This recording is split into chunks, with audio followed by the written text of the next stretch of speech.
Je ne recommande cela en aucune façon et ça me paraît très étrange et je n'aime pas ça.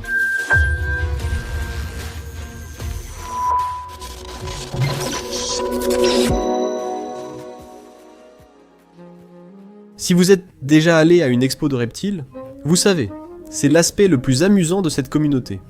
Certains vivent à des centaines de kilomètres de leurs amis passionnés de reptiles, des marques qu'ils aiment et des éleveurs qu'ils soutiennent. Et les expos de reptiles sont l'endroit où nous nous retrouvons tous les quelques mois.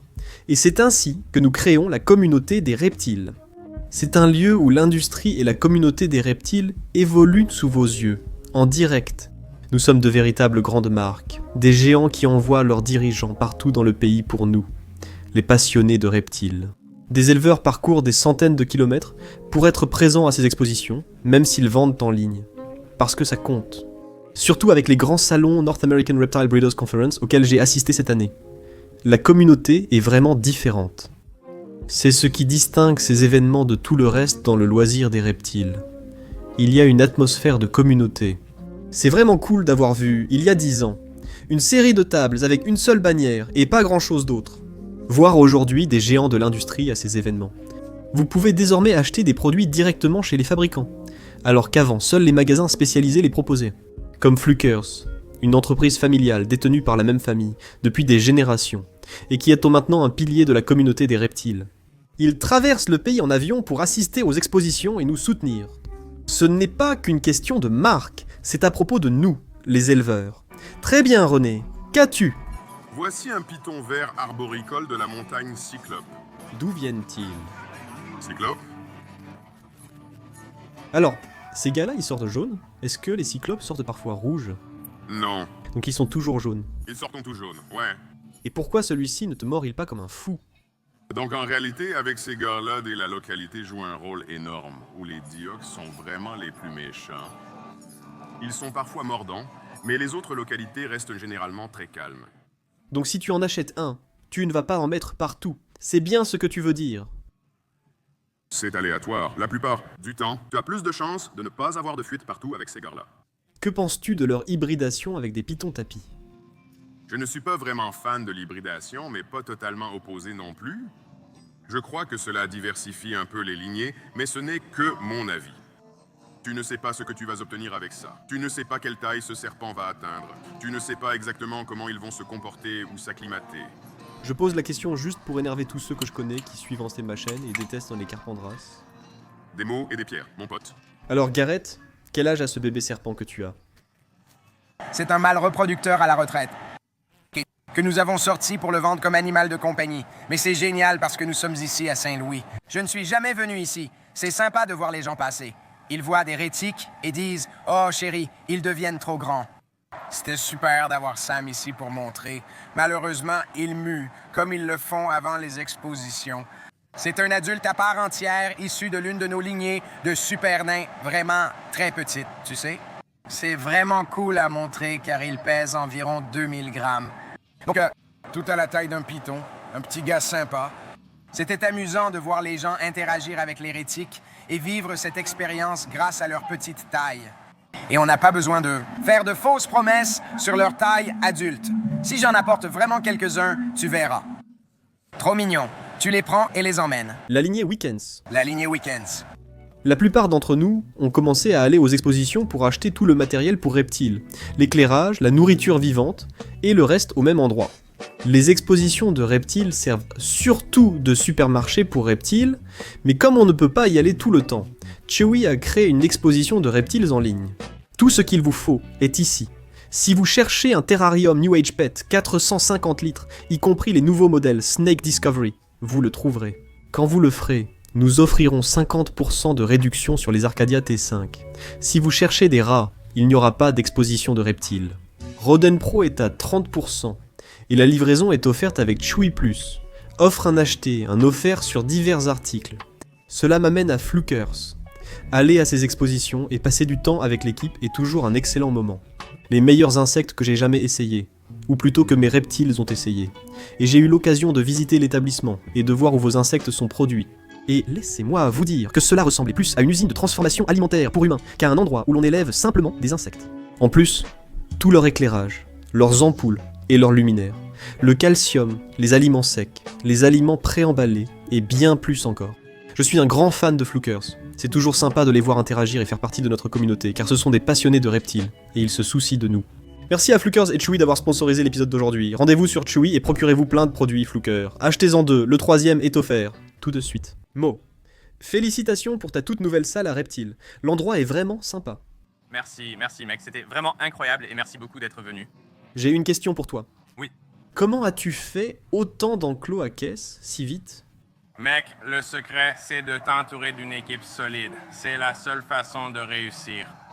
Et un immense merci à tous ceux qui travaillaient à la salle des reptiles. Cela a demandé beaucoup de travail, mais c'était incroyable et le soutien de tous a été formidable. Donc, en gros, ce que tu oublies, c'est de ne pas dormir non plus. Ne dors pas, bois du Red Bull. Red Bull, sponsorisez-moi. Merci Mo, j'apprécie. Ouais, merci. Comment ils s'appellent? Albert, Quel type de mille pattes ces gens? Scola pandagalapagensis ou Darwin scoliate. Avec sa forme sombre, c'est un mille-pattes géant insulaire. Cette créature n'est qu'à moitié adulte, donc elle va encore doubler de taille. Ces spécimens sont beaucoup plus dociles que les espèces asiatiques. Pourquoi? Pourquoi? Parce qu'il y a moins de prédateurs pour eux. En Asie, tout est prédateur pour tout le monde. Donc il y a moins d'animaux qui veulent les chasser pour les manger. Ça les rend un peu plus dociles. Je ne recommande ça en aucune façon. Et c'est très étrange, je n'aime pas ça. Je suis entouré de gens. Tu pensais qu'il y aurait autant de monde? Non, je veux dire, c'est génial, mais je dois... Ma batterie est à plat, mec. Ma batterie s'est vidée tôt. C'est fou de voir autant de monde ici. C'est génial. Alors Jay, normalement je te demanderais quel est ton reptile préféré, mais tu n'en as probablement jamais vu. Alors je vais te demander, quelle personne ici ressemble le plus à un reptile? Petko. D'accord. En fait ça a du sens. Oui, ça a du sens. Où est-il? Il est genre presque comme un lézard russe sans pattes, mais d'une région un peu différente. Tu vois ce que je veux dire? Il a des pattes? Ouais, juste des pattes. Et il vient de Croatie. Chat! On dirait que tu ne sais pas ce que tu fais. Ouais, c'est moi qui contrôle ici. Je vais manger ce clip. Je vais manger ce clip. Ouais, vous tous. J'essaye d'être un... particulier. Comment dit-on ça? D'ailleurs, elle est genre char. Ramasse-le. On ne peut pas. Genre 30 minutes de plus. Non, c'est faux. Ils ne m'ont rien dit. Ouais. Je veux voir à quoi ça va ressembler. Il vous reste 45 minutes, juste pour que vous le sachiez. Quoi? Oui, 25 minutes. 25 minutes. On le fait 5 fois. 25 américains. Minutes. Petco. Minutes américaines. Déplace ça. René, que penses-tu de tes chances? Que de la chance, je gagne à chaque fois. Gagnant assuré. Gagnant assuré. C'est pour un python réticulé? C'est pour ça? Donc c'est pour un super nain réticulé. Car tu ne veux rien de trop grand ici? Évidemment, oui. Le super nain, c'est l'idéal. Donc, un serpent de 3,60 m, mais rien de plus grand. Un couple reproducteur, idéalement. Évidemment, d'accord. Tori, combien de varans du Nil peux-tu mettre dans ton enclos? 4. 4 varans du Nil? Trop cool. C'est à toi? Que vas-tu mettre dans ton enclos? Ça va être pour un anaconda vert ou un dragon noir, c'est ma préférence. Bon travail, Debbie. Merci. Je reviens à Creature Farms et tu as un animal inconnu pour moi. C'est quoi? Elles sont très rares, ce sont en fait des anacondas super nains. Wow. C'est un anaconda super nain albinos T négatif. Il y en a très peu en captivité, c'est rare d'en voir. Et où les as-tu trouvés? En réalité, ils sont originaires d'Afrique. Waouh! Ça n'a aucun sens parce que les anacondas ne viennent pas d'Afrique, mais du nanisme insulaire. C'est tout un concept. Cherche, c'est de là qu'ils viennent. Quels sont leurs prédateurs naturels en Afrique? Les chimpanzés. Waouh, c'est fou! Oui. J'ai entendu que Dave Kaufman y va parfois pour en manger. Oh oui, absolument. Vous verrez Dave Kaufman attraper ces animaux et les faire griller sur un feu. Vraiment? Oui, Est-ce qu'ils mettent genre le contenu des soupes instantanées à l'intérieur? oui. Et elles ont une saveur fumée très agréable. Oh waouh! J'en ai entendu du bien, mais je ne peux pas voir et je l'ai essayé. Waouh, d'accord. On mange beaucoup de choses bizarres en Louisiane, mais pas ceux-là. Tu ne les trouves sûrement pas en Louisiane. Non, absolument pas. D'accord. Merci beaucoup. J'apprécie vraiment. Bien sûr. Ce sont des serpents aquatiques Tavado de diamant de Louisiane. On continue. Peux-tu les hybrider avec les super anacondas nains? Ce serait difficile avec la ponte des œufs et la viviparité, mais on va essayer. Ouais. Et si tu remarques qu'il lui manque un œil et que l'autre œil n'est pas bien formé, je pense que ça indique qu'il est déjà un hybride d'une certaine sorte. La génétique sera donc intéressante ici. Je suppose que tu devras garder un œil dessus. Oui. Je parie que tu ne l'avais pas vu venir. Mais seulement un œil, tu sais. Bonjour Creature Farms. Bonjour, Adam. Alors, que fais-tu exactement? Qu'est-ce que tu fabriques? Dis-moi. C'est une question difficile parce qu'on fabrique beaucoup de choses différentes, mais on est surtout connu pour nos panneaux d'espèces zoologiques, et on en a justement quelques-uns pour toi ici. Donc, c'est bien ceux-là qu'on voit partout dans ma salle des reptiles. Oui, monsieur. Comment tu les fabriques? Ils semblent en bois. Ils sont en bois. Notre processus comprend plusieurs étapes. Je commence par rechercher l'animal, car on peut réaliser toutes les espèces. Je fais les recherches puis l'illustration. Je fais ça numériquement sur un iPad avec mon Apple Pencil, puis je transfère sur l'ordinateur pour mettre le panneau en forme. On prend ça et on l'apporte à notre graveur laser pour graver et découper. As-tu déjà fait un panneau pour l'espèce Dave Kaufmanensis? Je n'en ai pas fait pour Dave Kaufmanensis, mais j'en ai fait un pour toi avec le nom de Dave. D'accord. C'est ce qui s'en rapproche le plus. Plutôt génial. Voici Tylus. Merci pour mon colis de panneaux en bois. J'ai hâte de préparer la salle des reptiles et de les présenter. Oui, on les a installés ici pour que tu puisses conduire. On ne paie pas ces taxes. J'apprécie. Merci Joe. Qu'est-ce qu'on a? On a plusieurs espèces d'iguanes à queue épineuse. Ici le Pictinatus, là les Beckerae. Donc ceux-là, par exemple, je vois le pectinata tout le temps. Mais qu'est-ce qui rend celui-ci si spécial? Ceci vient de îles très isolées. Des queues épineuses. Cette espèce est plus petite car elle vient d'une île plus petite que le continent. J'adore comme ils deviennent bleus. Celui-ci commence à muer. J'aime la couleur sombre et bleue de leurs yeux. La peau bleue, et puis j'adore la façon dont leur pique. Se replie. Attends, c'est fini? Ouais. Donc c'est normal, c'est tout à fait normal. Comme ça. Oui, il y a très peu de gens aux États-Unis qui travaillent avec lui, donc il est difficile d'en trouver élevés en captivité comme celui-ci. Quelle taille maximale peuvent-ils atteindre? Celui-ci approche de sa taille adulte, mais il lui reste encore un peu de poids à prendre, mais il est plus proche de sa taille adulte. Ouh. Quand tu as eu les Pictonatas, tu as eu, tu sais, la taille au-dessus, qui est quand même beaucoup plus grande. D'accord. René, qu'est-ce que c'est? Un bulldog, croisé avec un varan que tu as. C'est un varan noir lancé. Donc c'est une espèce africaine, n'est-ce pas? C'est bien ça. Alors, leur tête, pourquoi est-elle aussi bombée comparée à celle des varans asiatiques? Pourquoi tu me fais ça? Je ne connais pas la réponse. Je venais pour inventer. Je ne sais vraiment pas, je vais imaginer ça. Ils ont seulement besoin d'une morsure puissante pour briser la décomposition et arracher la chair. Ils mangent aussi des crustacés, non?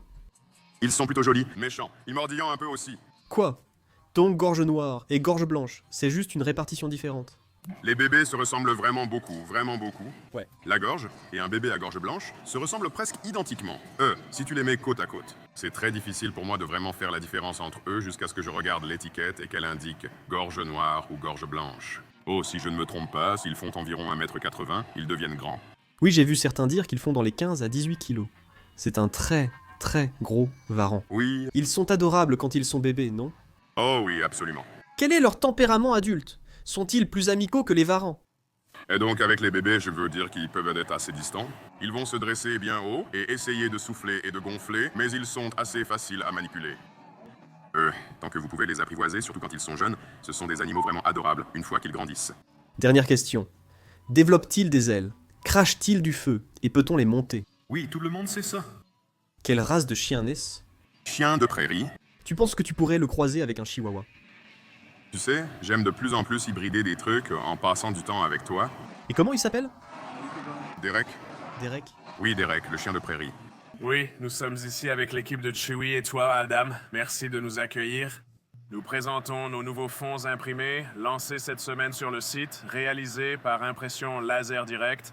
Ils ne vont jamais se décoller, s'estomper ni s'écailler. Le site propose diverses personnalisations, notamment pour les dessus d'écran avec quelques nouveautés. Aujourd'hui, nous présentons des installations bioactives. Vous fabriquez des terrariums 120 x 60 x 60 standards et du sur-mesure.